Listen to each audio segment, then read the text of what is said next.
1992 में जब राम मंदिर मूवमेंट अपने पीक पे था, उस समय अजमेर में जिहादी दरिंदे हमारी बेटियों को फंसा रहे थे। अजमेर में 1992 में 100 से ज्यादा हिंदू बेटियों के साथ बलात्कार हुआ था। और दुख इस बात का भी है, अब जब फैसला आया है 32 साल के बाद, तो किसी भी वहशी दरिंदे की 100% संपत्ति जब्त नहीं हुई, किसी भी वहशी दरिंदे को फांसी नहीं हुई, और किसी भी वहशी दरिंदे की सिटीजनशिप खत्म नहीं हुई, नागरिकता भी खत्म नहीं हुई। 32 साल के बाद फैसला आया है। इसलिए मैं बार बार कहता हूं, हमारा कानून घटिया है, हमारी पुलिस व्यवस्था सड़ चुकी है, हमारा इन्वेस्टिगेशन का तरीका सड़ चुका है, हमारी न्यायिक व्यवस्था सड़ चुकी है, हमारे कानून लचर हैं, बहुत ही कमजोर हैं, हमारे कानूनों से खौफ नहीं पैदा होता। राम मंदिर का मूवमेंट पूरा पीक पे था और वो जिहादी दरिंदे स्कूल की बच्चियों को एक एक करके टारगेट कर रहे थे। 5, 10, 20, 15, 50 नहीं, 100 से ज्यादा बच्चियों को उन्होंने अपने टारगेट में लिया और सबसे बलात्कार किया, उनको धमकाया, उनके वीडियोस बना लिए, उनको ब्लैकमेल करते रहे, वीडियो बना बना के बार बार उनका बलात्कार करते रहे। और 32 साल के बाद फैसला आया है, तो एक सड़ा हुआ फैसला आया है, सिंपल आजीवन कारावास। सिंपल आजीवन कारावास का मतलब कल को कोई और सरकार आई तो 14 साल के बाद उनको बरी भी कर देगी। और ये फैसला भी अभी डिस्ट्रिक्ट कोर्ट का है, 32 साल के बाद फैसला डिस्ट्रिक्ट कोर्ट का आया है। अभी वो अपील करेंगे, हाई कोर्ट में जाएगा, 10 साल मुकदमा वहां चलेगा, 42 साल हो गया, मामला सुप्रीम कोर्ट में भी आ सकता है, उसके बाद राष्ट्रपति की दया याचिका भी है, अलग अलग तरीके और भी हैं इस पूरे मामले को लंबा करने के लिए।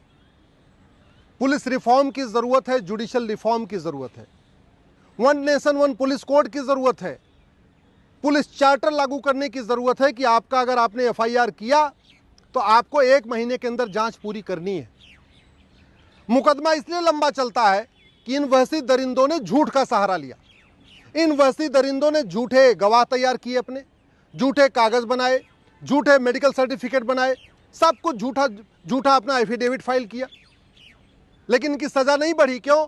क्योंकि हमारे देश में झूठी गवाही गंभीर अपराध नहीं है, झूठा डॉक्यूमेंट तैयार करना अपराध नहीं है, झूठा एफिडेविट फाइल करना गंभीर अपराध नहीं है। तो झूठ का सहारा लेके इन्होंने 1992 में बलात्कार किया और 2024 में जाके फैसला आ रहा है, मुकदमे को 32 साल तक लंबा खींचते रहे।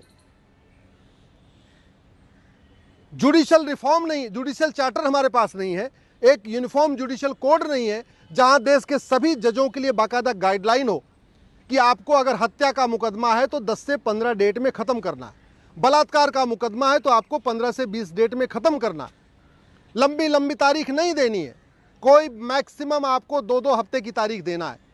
साल भर में 52 हफ्ते होते हैं, अगर 2-2 हफ्ते पे तारीख दिया जाए तो अभी 26 तारीख पड़ेगी साल भर के अंदर। और कोई भी केस हो, हत्या का हो, मर्डर हो, ब्रूटल मर्डर हो, टुकड़े टुकड़े करके मारा हो, कोई भी केस 1 साल के अंदर डिसाइड हो सकती है, क्योंकि 1 साल में अगर हम 15-15 दिन पे तारीख दें तो 26 तारीख पड़ती है, और कोई भी केस डिसाइड करने के लिए 26 तारीख पर्याप्त होती है। इन वैसी दरिंदों ने सारे झूठे गवाह इकट्ठा कर लिए, और वो झूठी गवाही क्यों उन्होंने दिया? क्योंकि झूठी गवाही देना अपराध नहीं है। इन वैसी दरिंदों ने झूठे एफिडेविट फाइल किए, क्योंकि भारत में पर्जरी गंभीर अपराध नहीं है, भारत में चीटिंग गंभीर अपराध नहीं है, भारत में फ्रॉड गंभीर अपराध नहीं है, भारत में फोर्जरी करना गंभीर अपराध नहीं है, भारत में पर्जरी करना गंभीर अपराध नहीं है।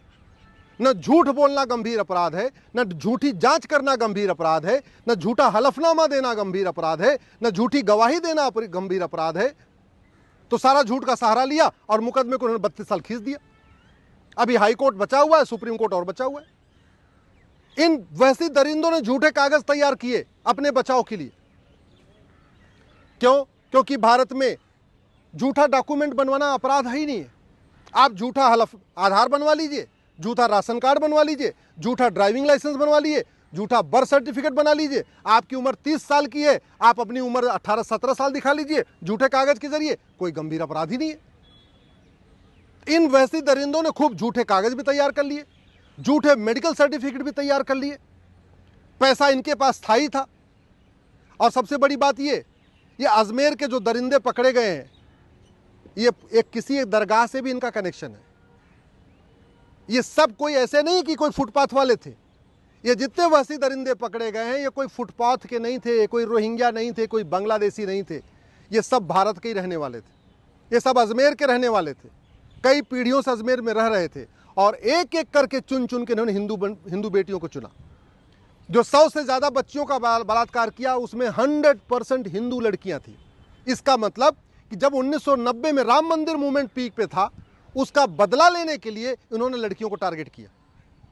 जब देख रहे थे कि राम मंदिर पूरे देश में जय श्री राम का नारा लग रहा है, छोटे बच्चे, छोटी बच्चियां, महिला, पुरुष, बुजुर्ग सब सड़कों पे आ रहे हैं, कहीं न कहीं उसी का बदला लेने के लिए इन्होंने बच्चियों के साथ बलात्कार किया था।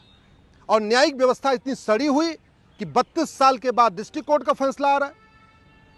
उसमें भी कानून ऐसा घटिया कि किसी वहशी दरिंदों को आजीवन कारावास, फांसी नहीं हुई, किसी वहशी दरिंदे की 100% संपत्ति जब्त नहीं हुई, किसी वहशी दरिंदे की नागरिकता खत्म नहीं हुई। इसलिए मैं आप लोगों से निवेदन कर रहा हूं, मैं माननीय प्रधानमंत्री से निवेदन कर रहा हूं, भारत में कानून का खौफ नहीं है। कभी दुबई में ऐसे 100 बच्चियों का बलात्कार नहीं होता। कभी अमेरिका में हमने नहीं सुना कि किसी एक गैंग ने 100 से ज़्यादा बच्चियों का बलात्कार किया। कभी सिंगापुर में हमने नहीं सुना कि 100 से ज़्यादा बलात्कार बच्चियों का किया गया। कभी जापान में नहीं सुना कि किसी गैंग ने 100 से ज़्यादा बच्चियों का बलात्कार किया। ये भारत में हो रहा है क्योंकि हमारी पुलिस व्यवस्था सड़ चुकी है, हमारी प्रशासनिक व्यवस्था सड़ चुकी है, हमारी न्यायिक व्यवस्था सड़ चुकी है और हमारे कानून महाघटिया हैं। हमारे देश में कानून का खौफ नहीं है, इसलिए सामूहिक बलात्कार भी होता है, बलात्कार के बाद हत्या भी होती है, ब्लैकमेल भी होता है, वीडियो भी बनाया जाता है, क्योंकि खौफ नहीं पैदा होता। अगर हमने यूनिफॉर्म पुलिस कोड बनाया होता, एक पुलिस चार्टर लागू किया होता, तो एफआईआर करने के 1 महीने के अंदर जांच पूरी हो जाती। अगर हमने जुडिशियल चार्टर लागू किया होता कि जज साहब के लिए साल भर के अंदर फैसला देना अनिवार्य है, तो 92 में बलात्कार हुआ और 93 में इनको सजा हो जाती। 93 में इनको सजा हो जाती। अगर हमने कठोर कानून बनाया होता कि प्लान्ड वे में रिलीजन के आधार पर अगर बलात्कार करोगे तो केवल फांसी होगी, अगर रिलीजन के आधार पर, रिलीजन धर्म देख के अगर बलात्कार किया है, हेट क्राइम किया है, अगर ये देख के बलात्कार किया है कि हाँ ये हिंदू है इसलिए बलात्कार कर रहे हैं, ऐसे लोगों को फांसी होनी चाहिए। और अगर फांसी ना हो तो अंतिम सांस तक जेल में रखने की व्यवस्था होनी चाहिए और इनकी नागरिकता खत्म होनी चाहिए। इनके घर पे बुलडोजर चलाने की जरूरत नहीं है, इनके घर को नीलाम कर देना चाहिए और नीलामी के बाद जो पैसा बचे वो पीड़ित के परिवार को देना चाहिए।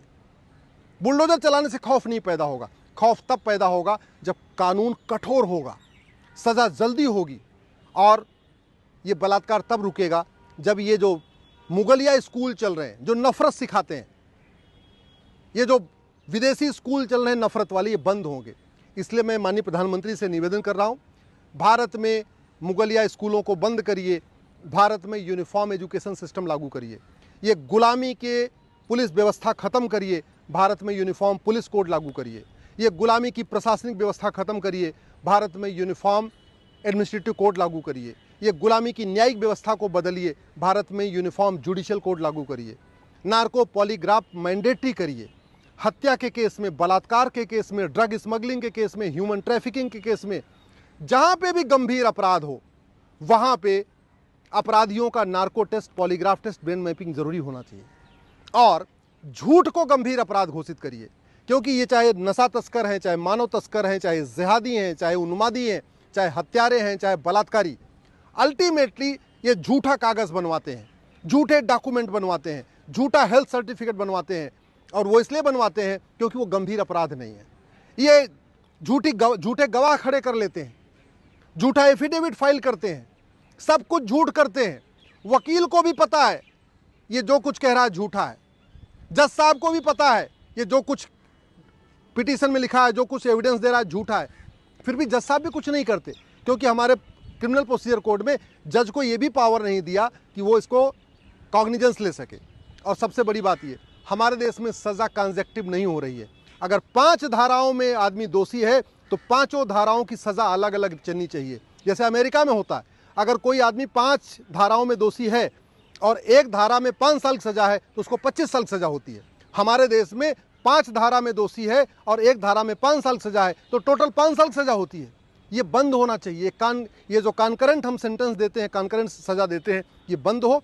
सबको कंजेक्टिव सजा हो, और सबसे बड़ी बात ये, नार्को पॉलीग्राफ ब्रेन मैपिंग जरूर मैंडेटरी हो, पुलिस चार्टर लागू हो, जुडिशियल चार्टर लागू हो, सिटीजन चार्टर लागू हो, एडमिनिस्ट्रेटिव चार्टर लागू हो, तब जाके कानून का खौफ पैदा होगा। नहीं तो जब तक कानून का खौफ नहीं होगा, ये बलात्कार नहीं रुकेगा।